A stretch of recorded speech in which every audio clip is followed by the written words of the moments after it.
Hey man, say man, we back at it again, man. Nothing more, nothing less. Just two players in the flesh, giving it to you live and direct. This is Big Headed Coolin on the couch. I am the co-host with the most busy Mac and the handicap assassin, and you already know my other brother. Hey, what's popping with it, world? It's your boy Big Gotti. Thank y'all for rocking with us on another one. If y'all new to the channel, don't forget to like and subscribe, man. Yeah. Don't forget to hit that notification bell, man. Let you know when we drop.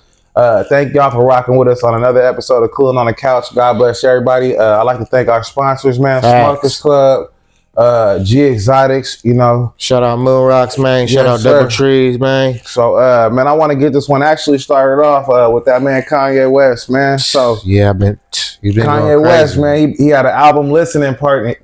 Basically, he called out everybody, bro. Jay-Z. He called out Travis Scott. He called out all his old friends. Nah, I'm glad he did. It takes a lot of guts too. Yeah, and he was basically saying, man, when they threw him under the bus, you know what I'm saying, and Yeezy left him, everybody just left him for dead. But now that he coming back up and he resurfacing, people trying to mess with him again. Yeah, because I was starting to worry about him for a while. He was up in Italy going crazy. Mm-hmm. They kept saying that his girlfriend's like a robot.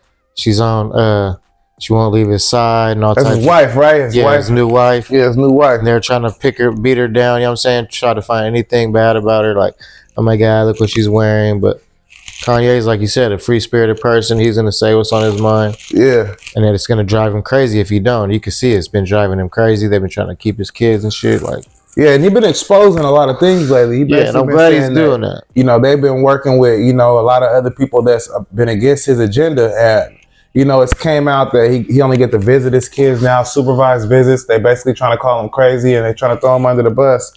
Like they kicked him out the elite circle, like you said. It's weird. Yeah, they kicked him out that elite circle. Yeah, that's how I look at it too. So now it's like, you know, Kanye, man, I mean, he was very successful, and it feels like if he's not making that money, everything he did. Yeah, and it feels like if he's not making that money, all of a sudden, you know, it's a problem.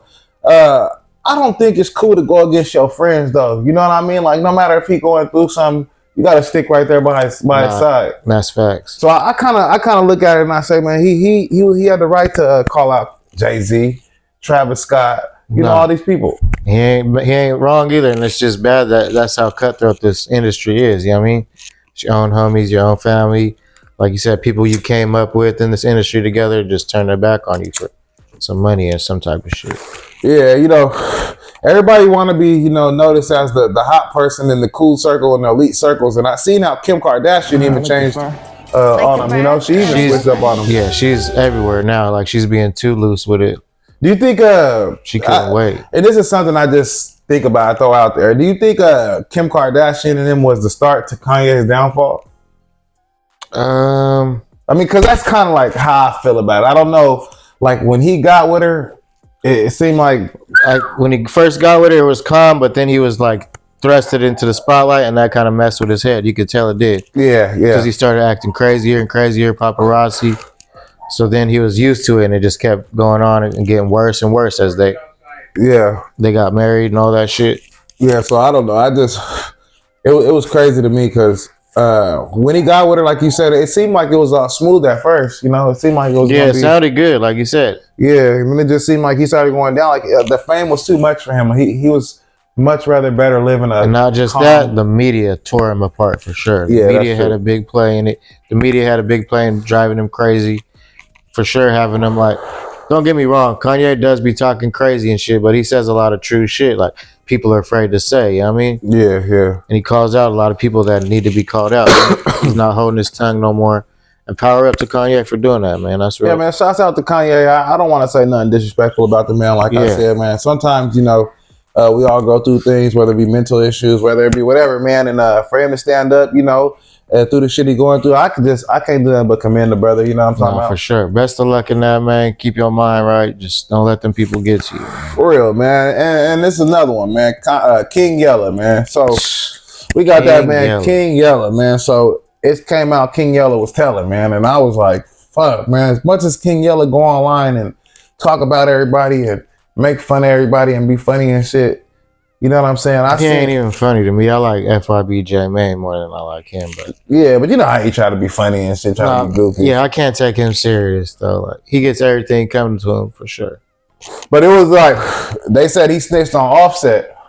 when he I was seen a little bit about that. Yeah, when he said that basically he was a GD or some shit like that. And, see, that's that weird shit too, though. Yeah. And the cops are gonna, if you're beefing with someone, they're for sure gonna be asking you questions, trying to incriminate you, and get some type of paperwork like, oh, he snitched on so and so, just to make you look bad out there. So, man, is that snitching? People like it's been a big debate right now because that's been happening a lot, like you said. Yeah, and it's been a big debate. Do you think that dry snitching, like dry snitching? He asked them is offset from the GDs, and he said the police department asked him that.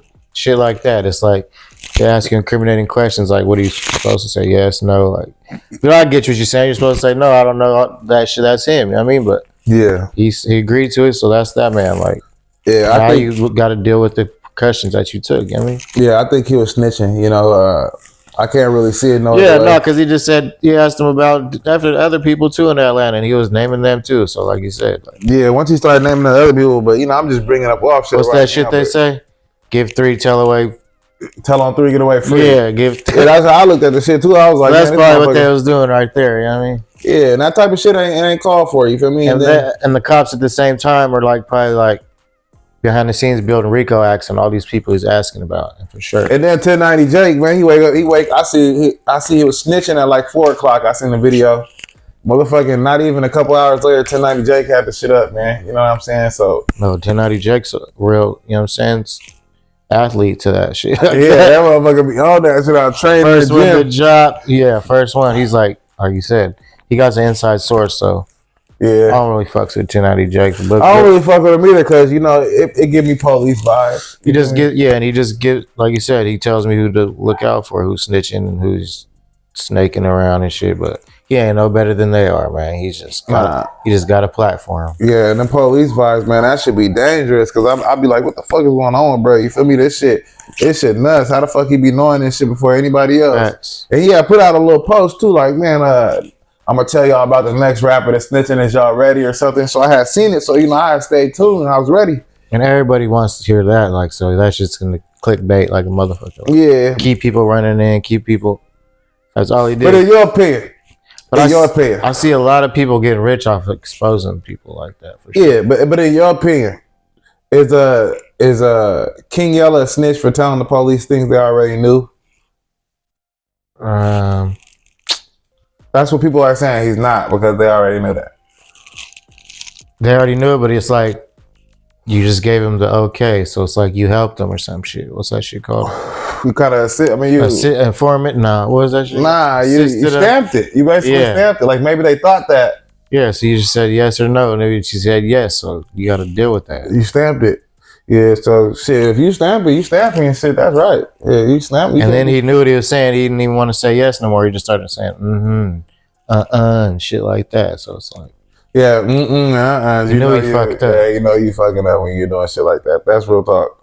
But best of luck to King Yella, man. They always going through some shit over there for sure. Yeah, man, them Chicago, you know what I'm saying, them Chicago problems, they get deep, man. And hopefully, man, because, you know what, actually, too, I want to convert, matter of fact. I want to go to Wack 100, matter of fact, in the X4, the rapper X4. I ain't seen that one yet. Yeah, so they was going through some shit.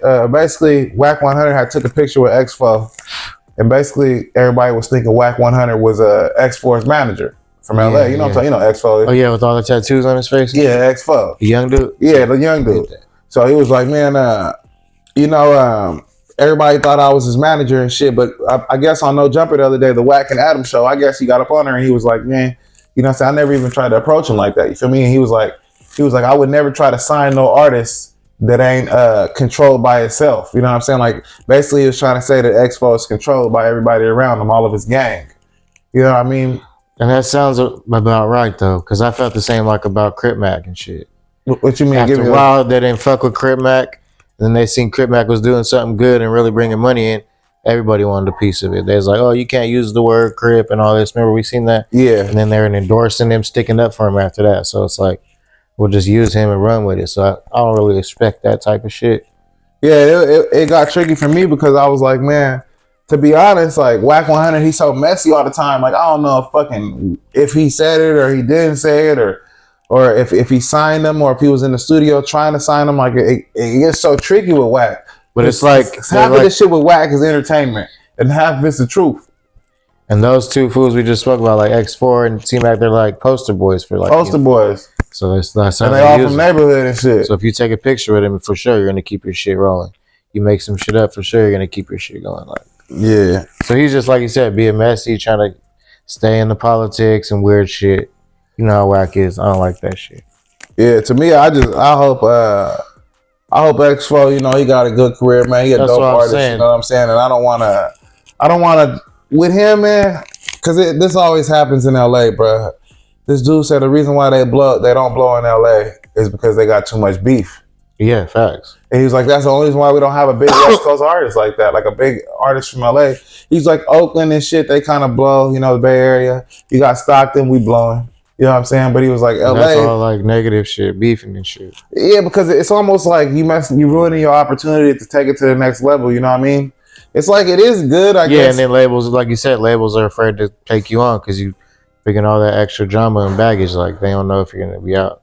Yeah, and it's good if you're looking for a negative ass. But don't get me wrong, some of those labels do. Like what he said, X4 is like they need spokesmen like that. You need the truth. Yeah, they need to stir the shit up. They want to continue.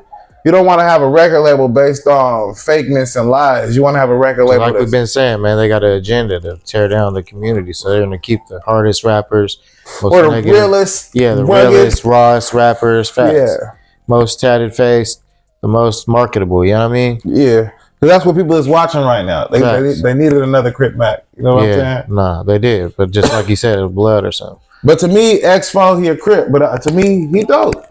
I mean, I'm not gonna sit here. He is, huh? Yeah, I ain't gonna sit here and undermine the man's talent. You know what I'm saying?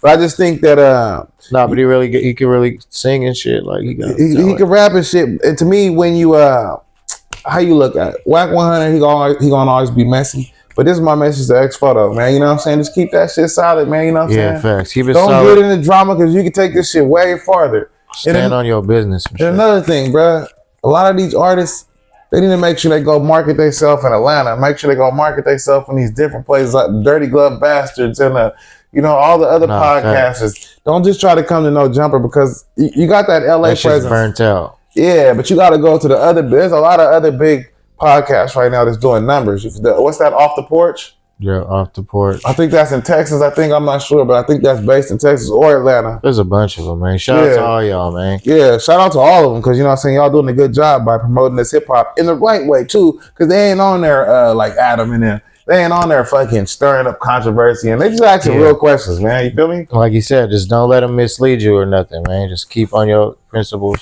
You know what I mean? Real, man, because this shit all could be smooth. Like, I don't understand it, but hopefully, man, X4, like I said, man, just don't let that Wack 100 shit get to you. I know that, he said he wasn't talking the right numbers. That's why he didn't sign to him or whatever, and that's cool. You feel me? But I guess Wack said he had got on the phone with Birdman and he had let X4 chop it up with him, and I mean, they might have talked. They did. It sounded good. It sounds good. Yeah, they might have talked some business. They might not have, but whatever. I just. Let's keep the bullshit out. Let's get this money, man. Let's get this paper for real. Facts. But what else you got up for us, P? Man, we're gonna end it off with that boy Teofimo. Mm-hmm. That boy's supposed to take on Juwan. What's his name?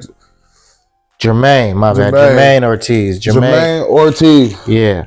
Yeah. So Teofimo coming off that last fight, you think it's too soon for him to jump in the fight already? Like Teofimo don't fight enough. That's why he ain't a big enough fighter. So he need to fight as much as he can, to be honest with you. Like his name will be a lot more bigger. And I think that because Teofimo, like he's inactive so much that I mean, I don't know. He might not do so good against these Ryans and shit like that. That's always active. Nah, yeah, don't. It's not looking. He's a light welterweight, so that's really light. Yeah, and I don't see it. I hope Teofimo does good in his career, but like, I don't know if it's like he just trying to get the check and get up out of there or whatever. If that's what he's trying to do, then I ain't gonna, you know what I'm saying? And that's what I've been saying. Like, these people just look like they're, these fighters just look like they're just taking checks and shit. Just taking a check. Not even getting ready for it. They win or lose. They're just getting the money. So, and they're happy. Some of the times now, like some of these people are just knowing they finna lose, or they run the whole fight. They get in the ring with you. And they run the whole fight. Now a lot of these fighters is running the whole fight. Like how much I'm getting paid? $3 million. You seen what's his name and Haney and Javante was talking shit in the social media and shit. What was they saying? They was going at it. They wanted to fight. He's like, Devin Haney just said, set it up. They were talking shit. Yeah, but Javante, I heard when they sparred. He said he got time today. I heard when they sparred a couple years back, though, I heard that fucking Javante hit him so hard, he almost knocked him out, and they had to stop it. They said Haney hung in there after they kept going. He said, but Javante... How much younger is Haney than Javante? I don't know, but I know when you turn pro and you sparring, you in there as a man. With the big dogs, huh? Yeah, so it don't matter how old you is. Age don't matter, because, you know, you got these youngsters coming up. Gabriel Flores got in there with an old dude before. I remember he was like 37 or something. Nah, yeah, I seen him getting some old fools. Yeah, so I don't think age really matters when it comes to skill. But, man, hopefully Teofimo, he gets in there and does his best. Yeah, man, best of luck to that. Yeah, you got to stay more active, though, man. That one's coming up February 8th, so he has a lot of time to prepare for that shit. February 8th, he still got a lot of time, like you said. He should be good. So we'll keep y'all updated, man. Yes, sir. But it's your boy Big Gotti, man. It's your boy BZ Mac and the Handicap Assassin. Yes, sir. Thank y'all for rocking with us on another one. If y'all new to the channel, man, like we always say, don't forget to like and subscribe, man. Keep running it up, man. Appreciate all y'all. Yes, sir. God bless everybody. Let's get it.